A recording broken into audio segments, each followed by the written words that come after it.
Estimado teleauditorio, bienvenidos a Hecho en Baja California, el programa que la industria de exportación de Tijuana y Mexicali producen para usted. En esta ocasión tenemos un invitado especial del Instituto Nacional Electoral. Acompáñanos aquí en Hecho en Baja California.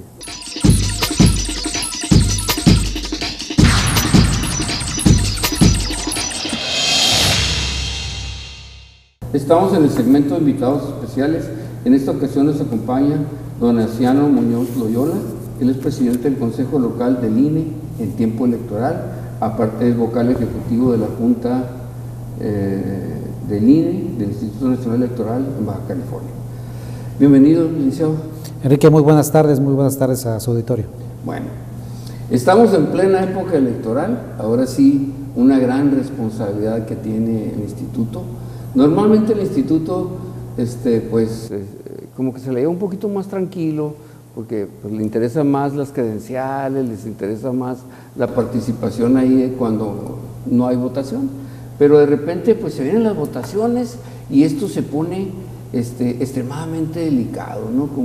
Como muy sensible la participación del instituto en todo un proceso electoral que pues prácticamente es el participante número uno de la democracia en México, ¿no? Yo te dijera, ¿qué es el instituto?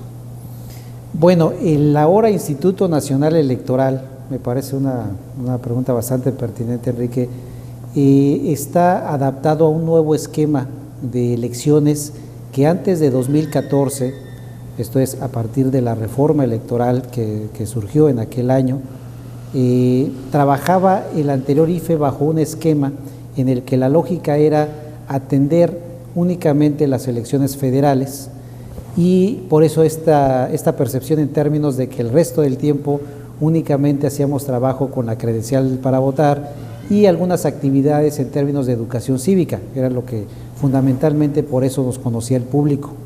Pero con este nuevo esquema que se está estrenando desde 2014, implica que el INE ahora tenga una participación directa en las elecciones locales, esto es, no solamente en el ámbito federal, sino también para la elección de gobernador, de congresos estatales, de municipios, y es el caso particular de este año en Baja California, en donde tenemos dentro del proceso electoral 5 tareas principales. La primera tarea que se refiere a la conformación del listado nominal, esto es, de la lista de los ciudadanos que tienen su credencial para votar debidamente actualizada y que van a poder participar el próximo 5 de junio. La segunda tarea radica en integrar las mesas directivas de casilla con los ciudadanos que salieron sorteados, que aceptaron participar y que el INE hace una capacitación específica para que tanto el presidente, el secretario y los 2 escrutadores de la casilla tengan muy clara la función que van a realizar ese día. Y además capacitamos a 3 ciudadanos, que le llamamos suplentes generales, para que en caso de ausencia de los primeros, ellos puedan en un momento dado tomar el lugar de algún propietario y completar la casilla. La tercera tarea se refiere a la ubicación de la casilla. Ahora eso ya no es un tema, pero en los años 90, cuando arrancó el IFE, era uno de los temas más que levantaban mayor suspicacia. Sí, así es. ¿Dónde colocamos la casilla? Si la colocamos en un domicilio que a veces resultaba ser el domicilio de un funcionario público, o a veces resultaba ser un representante político, de un representante, o cerca de una casa de campaña.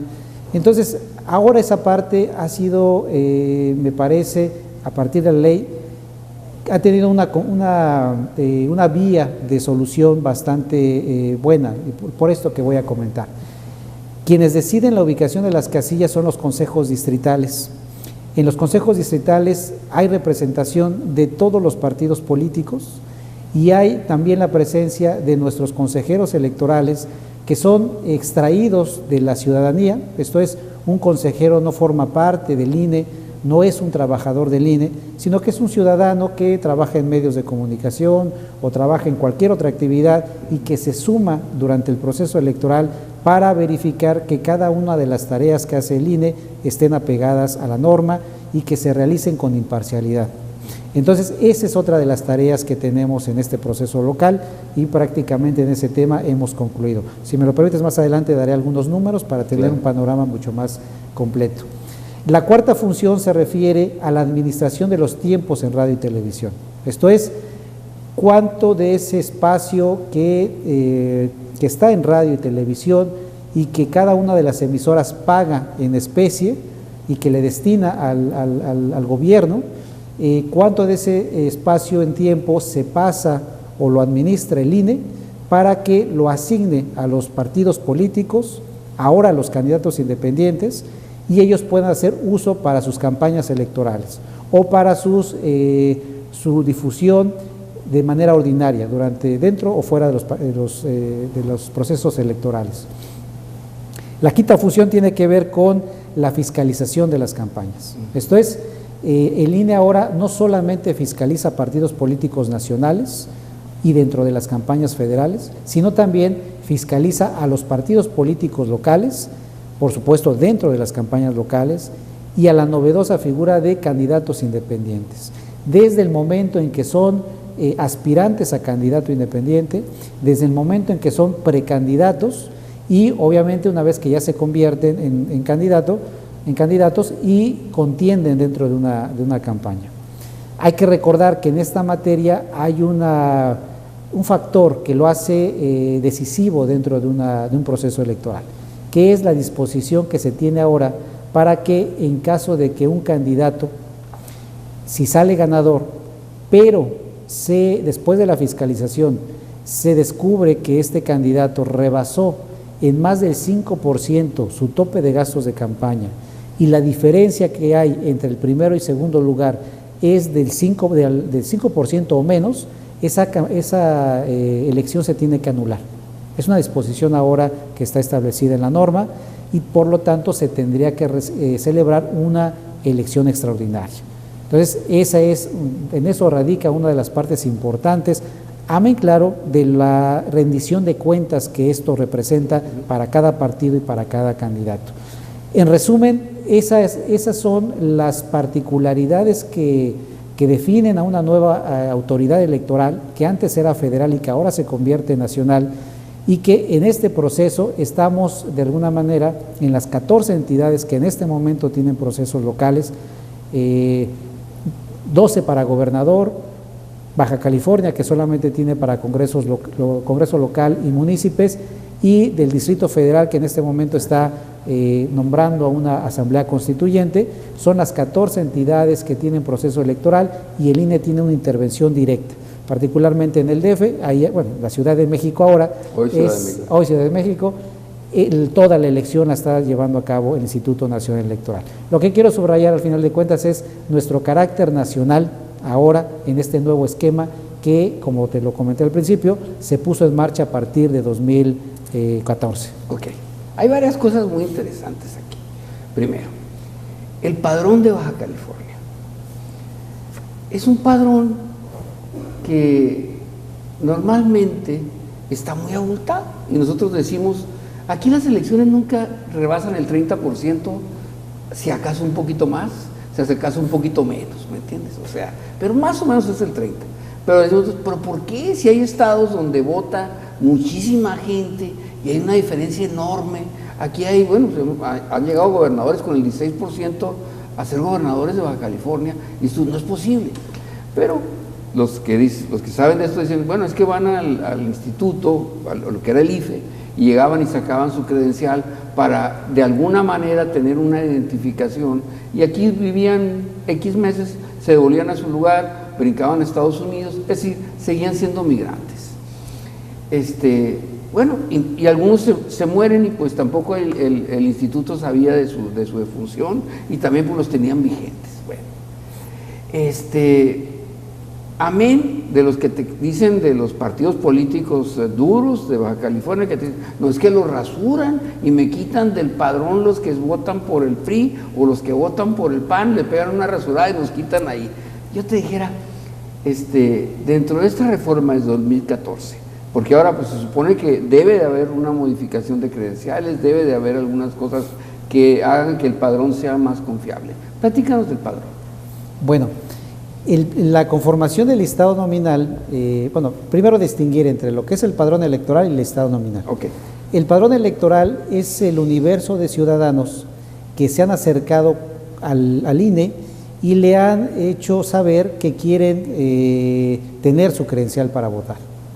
El listado nominal es el listado de ciudadanos que ya tienen su credencial para votar debidamente actualizada, que tienen sus datos correctos, que tienen el domicilio correcto, y en ese sentido, en este momento tenemos que 99.67% de los que están en el padrón electoral tienen su credencial para votar actualizada.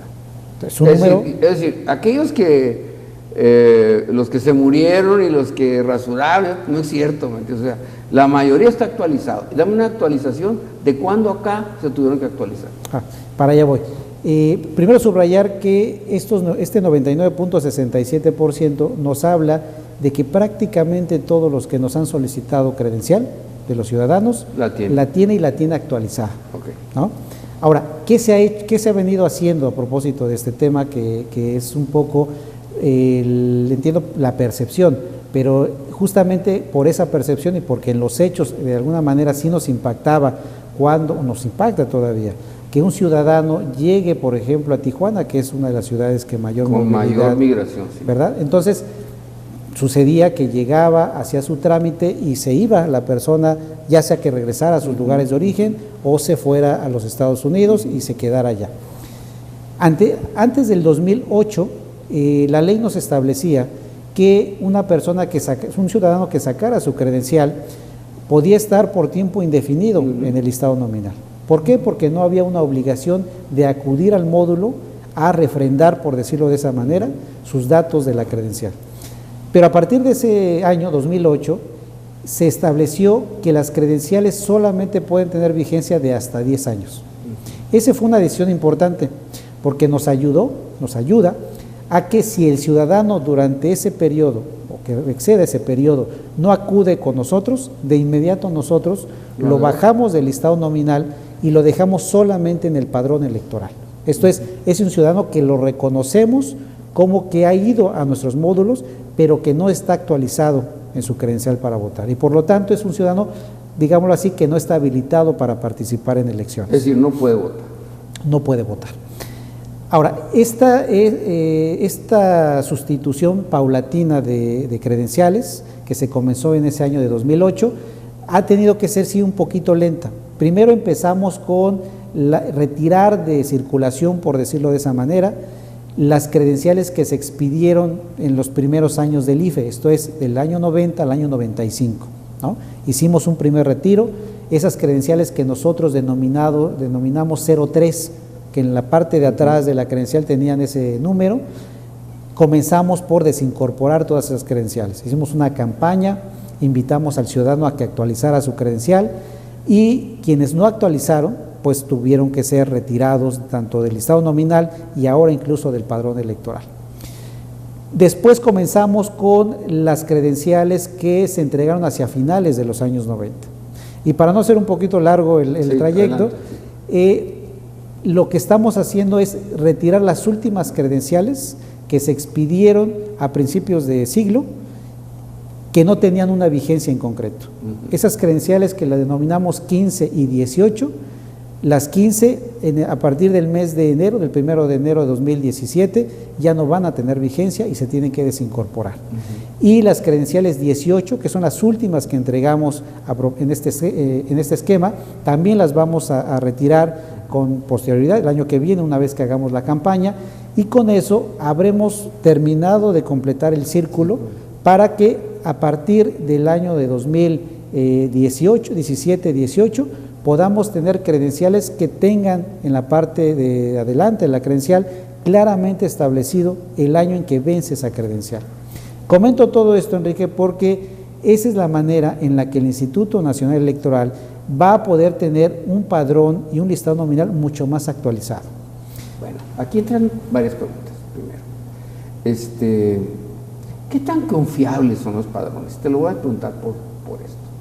Porque nosotros somos vecinos de Sonora y pues yo me puedo ir a San Luis y me registro en San Luis también y vengo y me registro en Mexicali, ¿verdad? Uno es Baja California y otro es Sonora, y puedo participar en ambas elecciones, Claro. aunque en la de presidente podría participar en cualquier parte de la República, pero tú dime, ya no se puede hacer eso, de que saquen estas credenciales y lo hagan, porque pues la credencial también, aparte del pasaporte de mexicano, es la única identificación, la credencial del INE o en un momento dado el pasaporte mexicano. Es decir, es muy importante el documento, porque pues no puedes abrir una cuenta de cheques, no puedes, no te pueden pagar nada, en cualquier parte que te pidan, entra la credencial normalmente, porque el pasaporte casi nadie lo usa, o sea, lo que usamos de batalla es la credencial.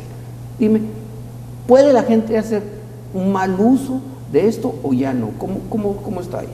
Bueno, primero empiezo por la última parte. Efectivamente, si algo nos ha ayudado es que la credencial que expedía el IFE y ahora el INE es una credencial que poco a poco se ha ido ganando la confianza del resto de las instituciones y del propio ciudadano. Bien dices, no hay un trámite, uno solo, en la que no se pida la credencial para votar. Y eso ha sido un esquema en el que nosotros nos ha beneficiado porque nos ayuda a acercar al ciudadano a cada uno de los módulos, aunque el objetivo inicial de la credencial no era realizar trámites, sino era votar, ¿verdad? Pero en la práctica, esta credencial para votar se ha convertido en la cédula de identidad ciudadana, ¿verdad? Ahora, lo otro, ¿cómo evitamos que se hagan algún mal uso, una duplicidad?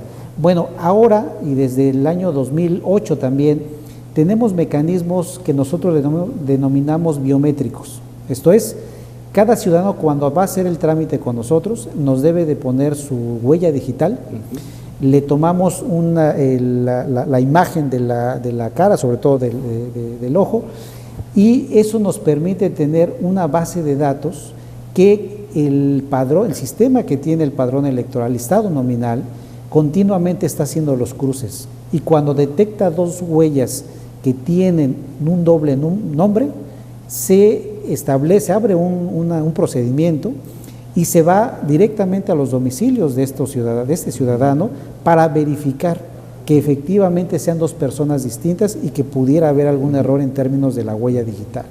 Si se encuentra que no, que es la misma huella y que un ciudadano está utilizando, que sacó una credencial con un nombre y luego con el otro nombre, en principio esa credencial se retira del listado nominal. O sea, es imposible que sea con el mismo nombre. Efectivamente. No es posible. No es posible. Primero, lo retiramos del listado nominal, pero segundo, hacemos o corremos traslado a la Procuraduría General de la República, principalmente a la FEPADE, para que ellos deslinden la responsabilidad de ese ciudadano, porque efectivamente nos hemos encontrado algunos casos en donde un ciudadano ha sacado dos o más credenciales con una acta de nacimiento que puede ser falsa, ¿no? Debemos recordar que el trabajo que hacemos nosotros en los módulos en principio es de buena fe. Si un ciudadano llega, presenta el acta de nacimiento, presenta su comprobante de domicilio, presenta una credencial que lo identifique, con eso nosotros hacemos el trámite. Pero, como decía hace un momento, en el proceso de expedición del trámite hacemos una corroboración de la huella digital de toda la base de datos. ¿Qué tan celosos se han puesto ustedes con el acta de nacimiento? Porque lo que es Relaciones Exteriores se puso muy difícil con los actas de nacimiento, porque pues había muchas Marías que eran MA, muchas abreviaturas, porque no decía la ciudad o el hospital donde nació la persona, o algún dato, ¿me entiendes?, que faltara, alguna abreviatura que no correspondiera. ¿Cómo lo hacen ustedes? ¿También son muy estrictos en esto? Bueno, es parte de lo que al inicio del esquema del nuevo modelo que empezamos a aplicar en 2008 nos trajo algunos inconvenientes con los ciudadanos, porque no hacemos ningún trámite si el ciudadano nos presenta su acta de nacimiento original. Pero además esa acta tiene que estar ligada a un CURP que nosotros en el sistema en automático lo envía. Entonces, no puede haber, o más bien ahí detectamos si un acta que nos están presentando efectivamente es falso. La Secretaría de Gobernación. De Gobernación, ellos lo expiden, ¿no? Entonces, ese CURP está asociado. ¿Contra cruzas? ¿Contra información del registro? Para hacer el trámite de la credencial no hacemos ese cruce, no, lo hacemos para la fiscalización. Okay. Ahí si quieres nos detenemos un poquito más adelante, pero para el trámite de la credencial lo cruzamos con Gobernación, específicamente con el CURP, ¿no? Y hacemos sobre todo lo que nos ha dado muchos resultados, muy buenos resultados, es el cruzar la huella en todos los ciudadanos que están inscritos en el estado nominal, y en su caso abrir el procedimiento para visitar a los ciudadanos y correr traslado a la FEPADE para que tome la acción que corresponda en cada uno de los casos. Ok. Aquí yo intervendría, te dijera, platícanos un poquito en números gruesos cómo está el padrón, es decir, cuántos van a votar en Baja California o cuántos vamos a votar en Mexicali, en un momento dado, si lo puedes distinguir entre edades, sexos, danos una idea, quién va a dominar la elección, porque nosotros decimos ahorita, pues es que los viejos ya no contamos, o sea, los viejos ya lo que vote ya no es, y que el voto dure, pues somos los viejos, ¿me entiendes? O sea, prácticamente nosotros pensamos que la votación está entre los 18, 25, 30 años, ahí está el grueso de toda la gente que vota, pero tú dinos la verdad, ¿cuál es la situación del padrón? Bueno, los números, que son fríos, ¿verdad? Que son fríos, así es. El estado nominal tiene un total de 2.567.744 ciudadanos. De ellos, 1.280.502 son mujeres y 1.287.242 son hombres. Pero aquí estamos casi tablas. Casi tablas. 51% de hombres, 49% de mujeres, 49% de hombres. No traigo el desglose por edades, pero lo que sí te puedo decir es que más o menos predominantemente tenemos el mayor sector en los jóvenes, desde luego. Ahí tenemos la parte mayoritaria del estado nominal, pero también hay que subrayar que en los análisis que ha hecho el INE, tenemos detectado que los ciudadanos hombres que viven en zonas urbanas y que tienen edades de entre los 20 y los 39 años son el sector que menos vota. El masculino. O sea, el sector masculino. Ahora, ¿por qué es la esencia? Porque yo me acuerdo que los viejos, o sea, lo que eran mis papás o cosas así, el voto era, ¿sabes qué? Podían ellos viajar, agarrar un boleto de avión y venir porque tenían la obligación cívica de ejercer su voto. Y ahora tú ves y dices tú, hay gente que no le interesa, o sea, ese civismo del que estamos hablando, porque un joven que sería el que menos problemas tendría para trasladarse, para moverse, para ir a votar, es el que menos cumple con su obligación.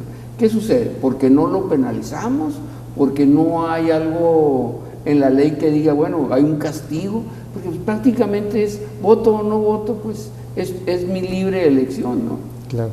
Bueno, tenemos un fenómeno, todos los jóvenes cuando recién cumplen los 18 años y hasta los 20, esto es en su primera experiencia de voto, tienen un alto nivel de respuesta, esto es, van a votar. Inmediatamente van por su credencial, ¿es lo primero que hacen? Pues desde luego es lo primerito que hacen cuando cumplen 18 años, van, obtienen la credencial. Y en su primera elección tienen una alta participación. Pero después de esa primera experiencia, algo sucede efectivamente y su nivel de votación baja drásticamente. Ya no hay esa respuesta y tenemos entonces ahí el sector de menos participación. Ahora, si bien la Constitución establece que es una obligación votar, en la ley no aparece ninguna sanción específica, no la hay. Y aquí, bueno, ya entramos en el terreno de las opiniones. Yo, desde mi perspectiva, creo que no es correcto, o bueno, yo no me inclinaría porque hubiera una sanción específica para quien no fuera a votar. Me parece que tenemos que incidir más por el lado de la educación cívica, justamente. Creo que ese es un terreno en el que el país necesita tener un mayor refuerzo, tenemos que impulsarlo, pero no impulsarlo, me parece, solamente desde la autoridad electoral.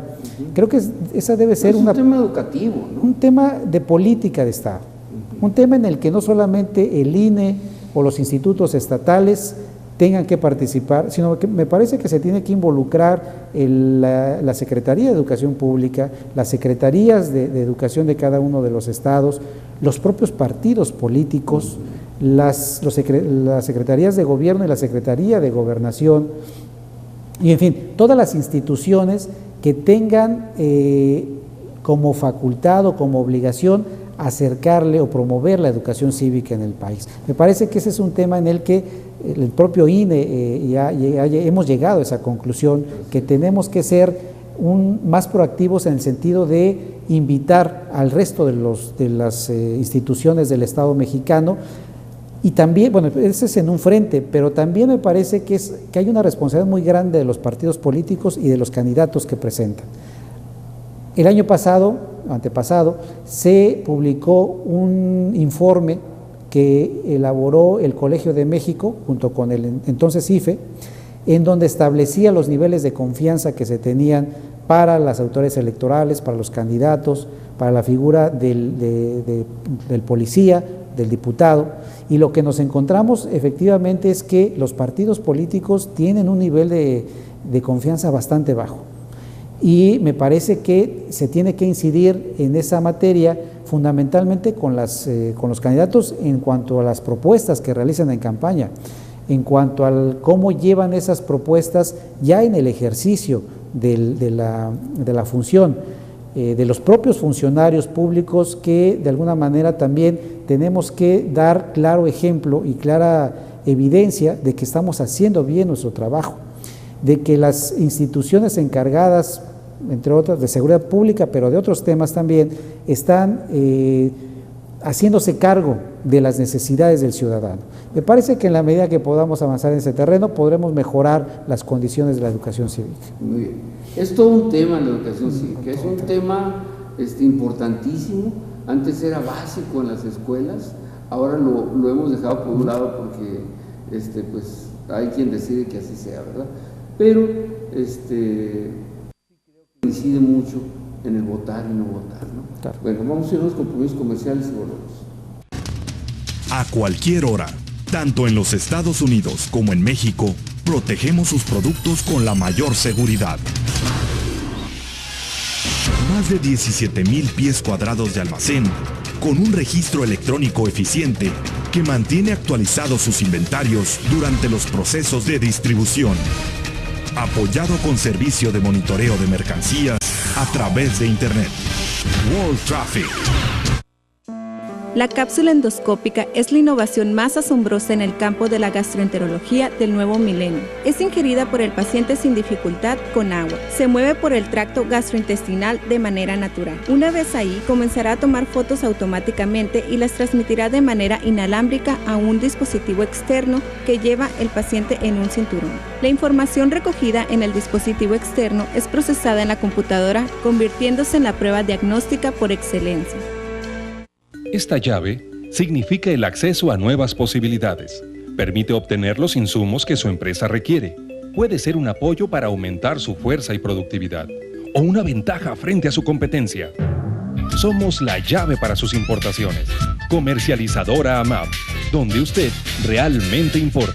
La industria nacional y maquiladora de la región tienen en ATSA Servicios una opción práctica y segura para el transporte y confinamiento de residuos de manejo especial. ATSA Servicios tiene 12 años de experiencia y cuenta con la infraestructura, tecnología y capacidad instalada para atender oportuna y profesionalmente a la industria en el manejo de residuos especiales no peligrosos. ATSA Servicios, capacidad y experiencia responsable. Unidad de Oncología, Dolor y Cuidados Paliativos. Estamos comprometidos a dar un trato digno y de calidad al paciente, así como la mejor orientación a su familia. Nuestras instalaciones cuentan con infraestructura necesaria para brindar el tratamiento óptimo y de mejor calidad. Tenemos el mejor equipo médico y ofrecemos atención humana, donde la calidad de vida de nuestro paciente es lo más importante. Unidad de Oncología, Dolor y Cuidados Paliativos. Avenida Mariano Arista, 1576, entre G y H.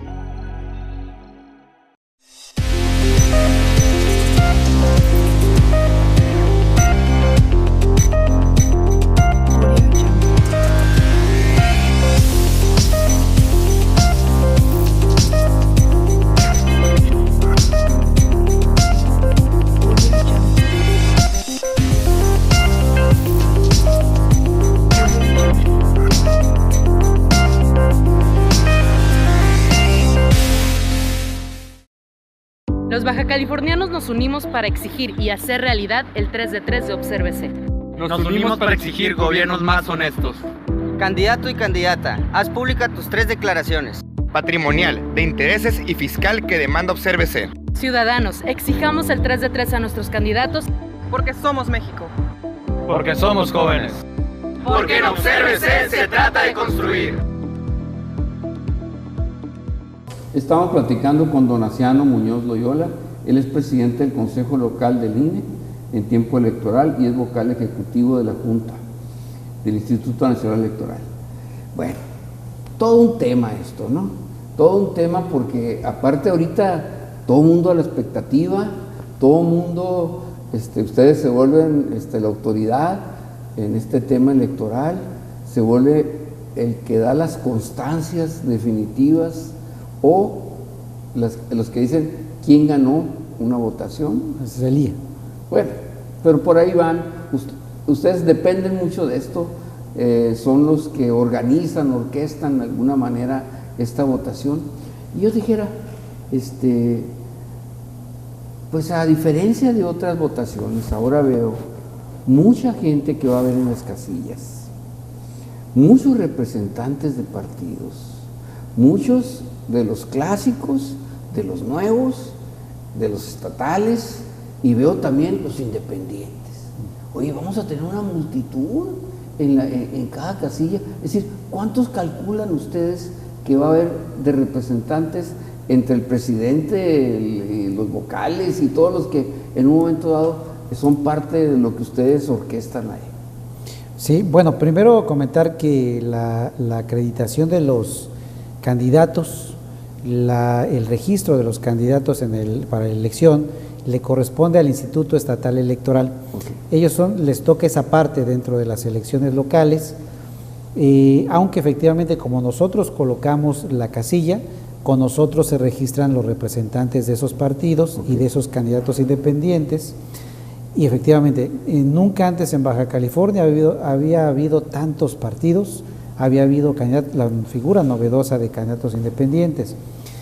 Si hacemos la cuenta, son 4 funcionarios por cada mesa directiva de casilla. Okay. Tenemos 13 partidos políticos, 17. Ya llevamos 17, y los independientes que en su caso se hayan acreditado en ese distrito o en ese municipio. Rondamos entre los 17, incluso hasta las 20 personas dentro de una casilla. Nunca antes habíamos tenido ese volumen de personas. Efectivamente se convierte en un reto logístico en términos de la atención al ciudadano. Hay lugares en donde colocamos no una, sino 2, 3, hasta 4 casillas en un solo lugar y por supuesto que se convierte también en todo un tema.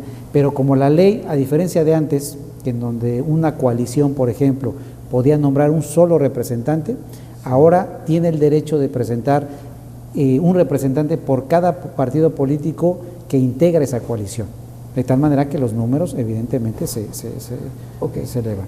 Estás diciendo que en estas elecciones, como vamos por municipios y vamos también por el Congreso del Estado, yo te dijera, ¿quién recibe los papeles? ¿Quién recibe? Bueno, yo soy fulano de tal y vengo por tal partido, o el partido presenta los papeles por él y viene, pues no sé, tú me dirás su acta de nacimiento, etcétera, etcétera. ¿Cuáles son los requisitos que en un momento dado cumplen los candidatos? Porque, pues de repente, pues con todo respeto, el diputado, pues para mí tiene que saber un poquito de leyes, ¿no? Para que pues pueda ejercer su función en un montado legislativa que sería la que le tocaría, ¿verdad? Y el alcalde en un momento dado, si tiene algo específico que va a ser el administrador de los municipios, ¿qué hay? O sea, o simplemente, pues yo soy Pito Pérez, pero pues soy el más popular de Mexicali y puedo ser el presidente municipal. ¿Qué nos puedes comentar ahí? Bueno, en términos muy generales, cuando un candidato, un partido político más bien quiere presentar candidatos, primero debió de haber pasado por una fase previa en la que, la denominada precampaña, en la que estableció a 2 o más figuras en las que iban a hacer primero una contienda interna por parte del partido, que cubrieran ciertos requisitos que establecen sus propios estatutos, y cada uno de los estatutos, porque en esa parte la ley deja ese margen de maniobra, cada partido político puede establecer una serie de requisitos, en términos, como los acabas de comentar, de conocimientos, en términos de, pues incluso hasta de popularidad. Hay partidos que se van únicamente por encuestas, ¿no? Lo han hecho en otros momentos, en fin, establece una serie de requisitos.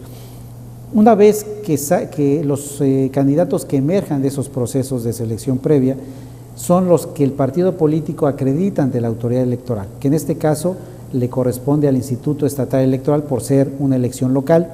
Ahí lleva los requisitos y fundamentalmente son requisitos que tienen que ver con la edad, que tienen que ver con obviamente con la credencial para votar, en términos de que esté debidamente acreditado en el estado nominal, con la acreditación de su residencia dentro del distrito o dentro del municipio por el cual quiere contender, y que sea obviamente originario, en caso de que así lo establezca la ley, del estado de Baja California, acreditado ya sea con una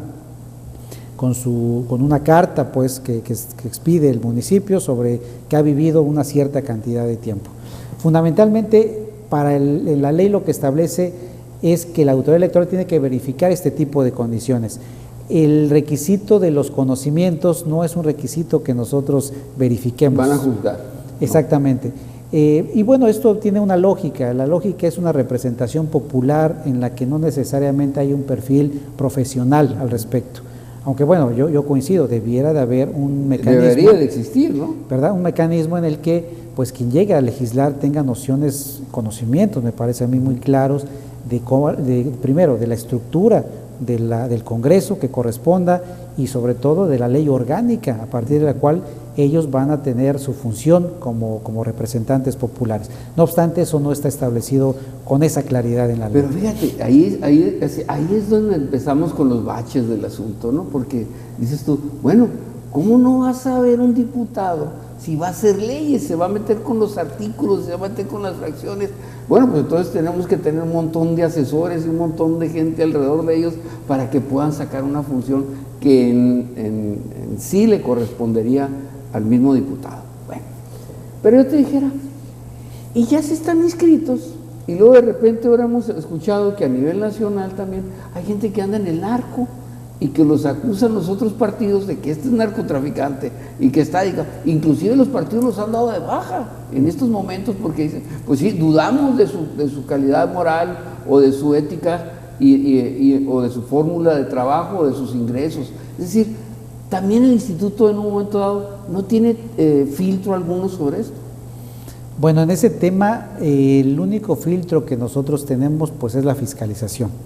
Esto es, desde el momento en que un ciudadano se convierte en un precandidato de un partido político o en un aspirante a candidato independiente, desde ese momento prácticamente fiscalizamos todos los ingresos que tenga por parte de la autoridad electoral, y a través de un sistema informático que nosotros hemos diseñado, este ciudadano va subiendo toda la información a este sistema, en donde debe de dar cuenta de sus facturas, de los contratos que establece con alguna empresa por algún bien o servicio, y este sistema tiene la función de que todo lo que se registra allí debe de ser cruzado, ahora sí, por lo que comentábamos hace un momento, con la Secretaría de Hacienda, esto es en términos de que las facturas sean genuinas, en términos de que los contratos sean con empresas que existan de verdad, y también o sea, los contratos los registran también ante Hacienda, y Hacienda les dice, sí está conmigo registrado este contrato, pues algo es un señor que hace obra y tiene contratos, ¿están registrados sus contratos? Bueno, el contrato, cuando el candidato o el precandidato lo sube al sistema del INE, hay la posibilidad para que Hacienda verifique que ese contrato, la cédula a partir de la cual la cédula fiscal, pues exista en su base de datos, ¿no? Sea una empresa mercantil debidamente establecida, sí, que sea reconocida por Hacienda. O persona física que ella lo tenga reconocido. O persona física, efectivamente, que tenga acreditados en la Secretaría de Hacienda.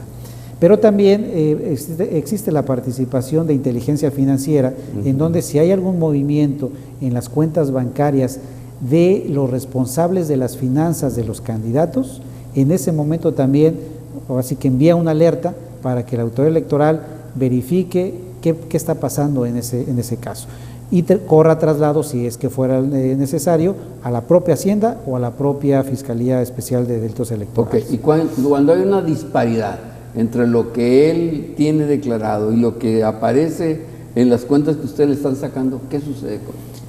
Existen periodos en los que cada candidato nos tiene que presentar un informe.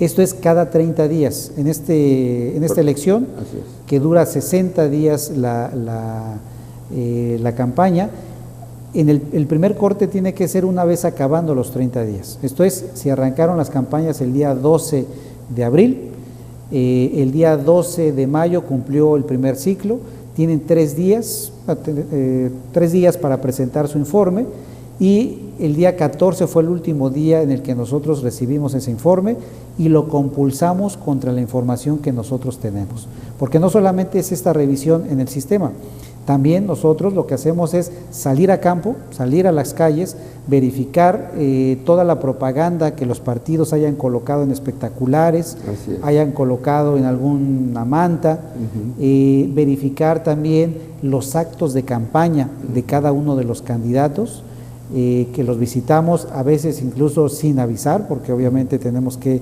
checar que todo lo que esté allí sea contabilizado, y se cuenta todo, se cuenta el equipo de sonido, se cuenta la propaganda, se cuenta si entregó algún alimento, algún tipo de gorras, playeras, con la finalidad de contabilizar todo lo que representó ese acto de campaña y contrastarlo en el momento en que nos está presentando el informe. Si eso coincide, entonces pues pasará ese informe.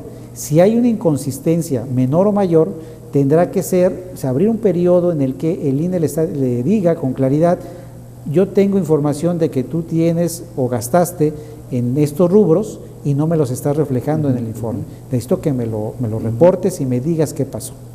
Si el partido político no tiene respuesta satisfactoria, en principio, el costo, por ejemplo, de un espectacular que no haya reportado, tomamos el precio mayor del mercado y se lo contabilizamos en sus cuentas. Y para cualquier caso específico, por ejemplo, gorras, playeras, en fin, todo lo que pueda darse en una campaña. Una vez revisado ese informe... Ya no tomamos en cuenta la televisión, el radio y todo. Simplemente ellos se sujetan a lo que la Secretaría de Comunicaciones establece que le debe tocar a cada quien. Y que el INE administra. El INE le dice: tú tienes tantos espacios en radio y televisión, dame los spots que tú quieras sacar para que los enviemos a las emisoras de radio y televisión. De tal manera que el gasto en radio y televisión es cero, no existe. Para ellos no debe existir. No debe de existir. Si alguien contratara espacios en alguno de esos medios, evidentemente sería una transgresión a la norma. Pero lo que sí pueden hacer es contratar, por ejemplo, estos banners en las páginas de internet, de los periódicos, seguramente lo has visto en algunas páginas de algunos medios, tienen su banner, tienen su cintillo, eso se contabiliza para efectos de la fiscalización y de la campaña, del costo. Ahora, las redes sociales, donde estás tocando ahorita, hay especialistas políticos que se dedican a las redes, es decir, es una cuestión muy importante y manejan las redes, hay quien le da más importancia a las mismas redes que a la misma televisión o al radio, ¿no? Porque dicen, bueno, llegamos a más gente nos ve, platícanos, ¿hay alguna regulación sobre las redes? Bueno, las redes sociales que en los últimos años han cobrado un impulso muy grande, aunque me parece que todavía no como en otros países. Alguien dice que, por ejemplo, Obama ganó la elección en buena medida por las redes. Creo que en México todavía no hemos llegado a ese punto. No se puede decir eso todavía, aunque bueno, es evidente que sí tiene un impacto. Sí, hemos avanzado mucho, claro, un impacto, sobre todo los jóvenes, ¿no? Claro, un impacto fuerte en la sociedad. Ahora, de las redes no hay una regulación que de alguna manera le ponga un límite en la forma en cómo se conduce el ciudadano dentro de una red social. Y me parece que es difícil hacerlo, porque evidentemente hay, por ejemplo, si hablamos del Facebook, si hablamos del Twitter, pues cualquiera puede llegar a abrir una cuenta y decir lo que quiera dentro de esa cuenta.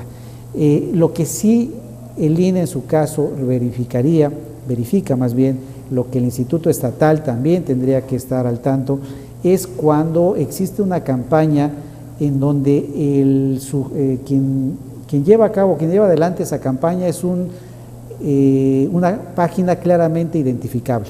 Por ejemplo, la página de un candidato. La página de un candidato no puede dejar de ser sujeta de revisión. Por supuesto que se revisa, y si alguien, por ejemplo, hace una campaña de las denominadas negras con esa cuenta, alguien puede presentar una queja y el INE tendría que intervenir para decirle al candidato: tienes que borrar o tienes que retirar la propaganda o la campaña que estás haciendo en este punto específico. Okay. ¿No? El dinero, los topes de campaña. Lo comentabas hace un momento, nos decías, bueno, cuando sobrepasa el tope más de un 5% y la elección resulta muy reñida, más de un 5%, pues nos metemos a ver realmente cuál es la situación. Yo te dijera, danos una idea. ¿Quién apoya a los candidatos?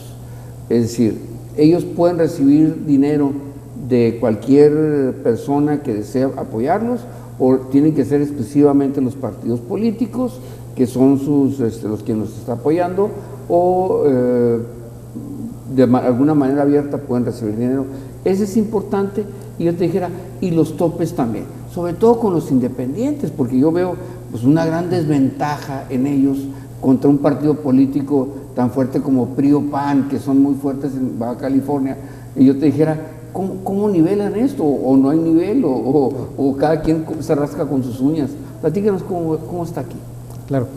El modelo que está establecido en México es un modelo que privilegia la fuente de los recursos para el sistema de partidos y ahora para los candidatos independientes, principalmente de dinero público. Las campañas y toda la operación de los partidos se extrae fundamentalmente de esa fuente, del dinero, de los recursos que el Congreso le aprueba a los institutos estatales, tanto el nacional como los estatales, para financiar a los partidos políticos. Esa es la base de sus ingresos. Esa es la base. Y estamos hablando del orden del 95% aproximadamente. Okay. El resto son efectivamente aportaciones que un particular, un militante o un simpatizante puede llegar y aportar. Pero estamos hablando de una cantidad mínima, muy pequeña. Fundamentalmente proviene del dinero que aprueba el Congreso, al dinero público. Ahora, este esquema ha venido funcionando fundamentalmente con la idea de que el partido político no tenga una liga en especial con una empresa o con alguien, con un particular, ¿no? Sino que se mantenga independiente en cuanto a sus acciones, en cuanto a sus actividades que realiza de forma cotidiana. Ahora, hay una fórmula en la ley para la distribución de los recursos públicos. El 30% de la bolsa total, que siempre es la misma, la bolsa total, sea dos partidos políticos o sean 10, siempre es la misma. Y es una fórmula que en cada constitución y en cada ley local viene claramente establecida. 30% de la bolsa se reparte de manera igualitaria y el 70% se distribuye dependiendo del peso electoral, los votos que hayan tenido en la última elección, ¿no? Así se hace la distribución. Y al conjunto de candidatos independientes se le da un tratamiento como si fuera un solo partido político. De tal manera que si en Baja California tenemos 13 partidos políticos, la división se hace entre 14. Y al candidato independiente se le da el tratamiento de uno solo. Ese es el tratamiento, y solamente dentro del bloque del 30% que se distribuye de manera igualitaria. Esto hace que efectivamente, como bien lo comentas, el dinero que recibe los candidatos independientes en realidad sea muy bajo. Justamente a propósito de este tema, algunos candidatos independientes han elevado su inconformidad al Tribunal Electoral. Es muy difícil. Y lo que el tribunal ha dicho es, bueno, el tope de gastos de campaña que aprueban los institutos estatales, hablando de la elección que está desarrollándose en este momento, a partir de la fórmula que viene en la propia ley local, ese es el tope que también puede aplicar para un candidato independiente, ¿no? De tal manera que ese candidato independiente podrá llegarse de recursos de otra fuente distinta, no solamente del ámbito público. Pero también tiene un tope, ¿no? Todos tienen un tope. Y ese tope lo define el Instituto Estatal. El INE, cuando hace la fiscalización, tiene siempre presente cuál fue el tope de gastos de campaña que fijó la autoridad local, con base en la cual hacemos esa verificación y se viene entonces ya la revisión que implica, entre otras cosas, verificar si alguien sobrepasó en 5% o más del 5% el tope de gastos de campaña y que, como decía al principio de la plática, podría anularse la elección. La equidad de género, otro asunto que también cambia las elecciones, ¿no? Porque estamos acostumbrados en México que muchos hombres en las elecciones y ahora forzosamente, creo que están 50 y 50 o Baja California, ponle, pues alguna más, somos cinco municipios, pues habrá alguna diferencia. Pero dame tu opinión de la equidad de género. Bueno, la equidad de género es un tema que viene pues desde los años 90, en donde se comenzó primero con un criterio de 70-30%. O sea, hacia los años 90 se decía ningún partido político, no había la figura de candidato independiente, puede presentar hasta el 70% de candidatos de un mismo género. Así se comenzó en el terreno electoral. Hacia principios de siglo se cambió el criterio y se modificó a un 60-40, ¿no? Igual, ningún partido político puede presentar más del 60% de candidatos de un solo género. En 2014 vino la exacta paridad, que es 50-50, del cual se estableció. Pero no solamente eso, también se estableció en la Ley de Partidos Políticos Nacional, se establece que ninguno de los dos géneros, no solamente las mujeres, ninguno de los géneros debe de recibir, digámoslo así, las candidaturas de aquellos distritos o de aquellos municipios en donde el partido político haya obtenido las menores votaciones. O sea, no se vale que un género le cargues todos los distritos en donde el partido político sabes que va a perder. Va a perder, ¿verdad?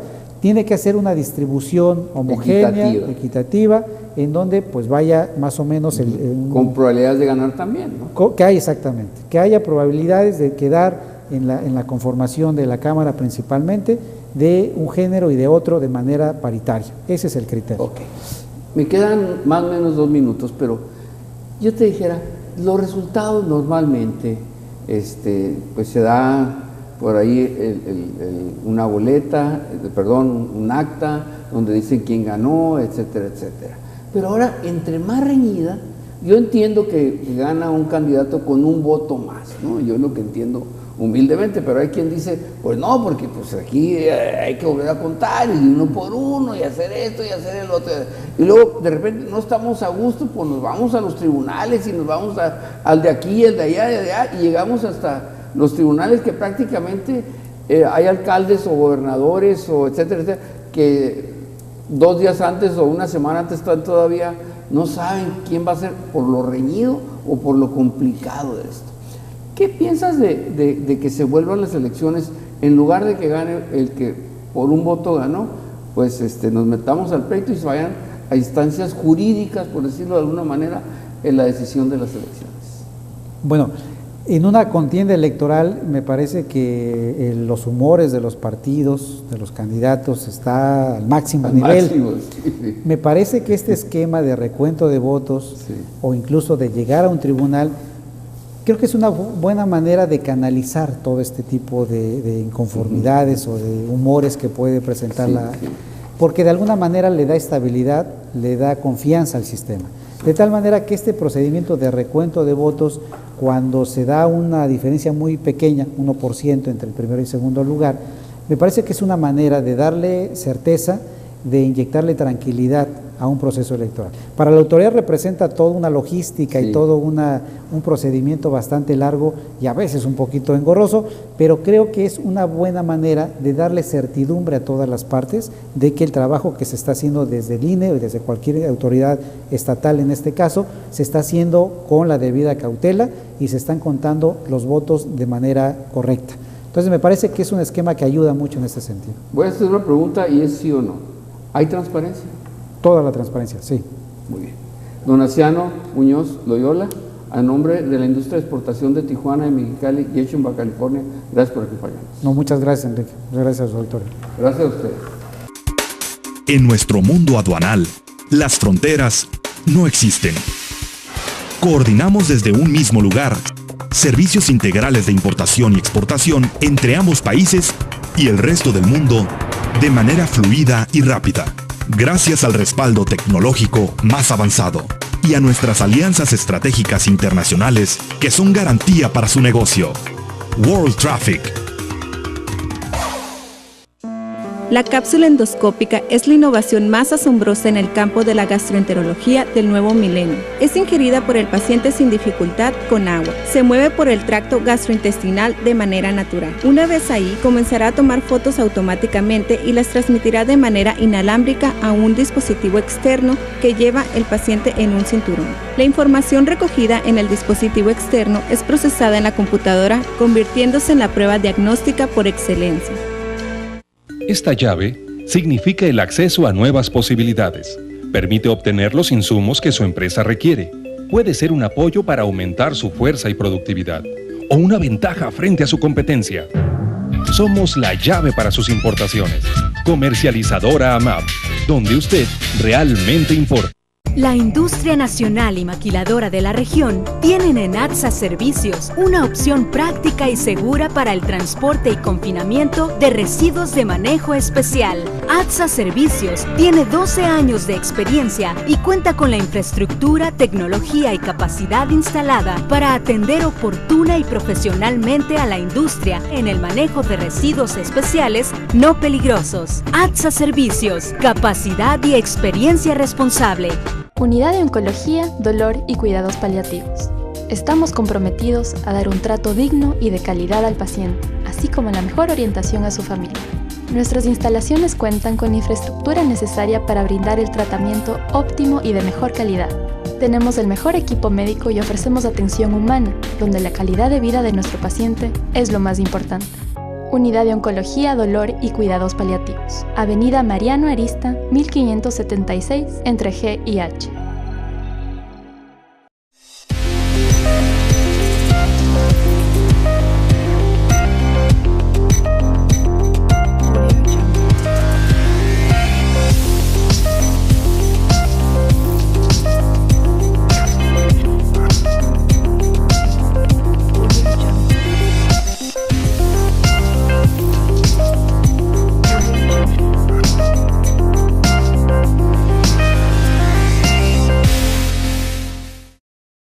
Los bajacalifornianos nos unimos para exigir y hacer realidad el 3 de 3 de Obsérvese. Nos unimos para exigir gobiernos más honestos. Candidato y candidata, haz pública tus 3 declaraciones. Patrimonial, de intereses y fiscal que demanda Obsérvese. Ciudadanos, exijamos el 3 de 3 a nuestros candidatos. Porque somos México. Porque somos jóvenes. Porque en Obsérvese se trata de construir. Es un hecho. La próxima semana estaremos nuevamente con ustedes en Hecho en Baja California. Gracias por acompañarnos.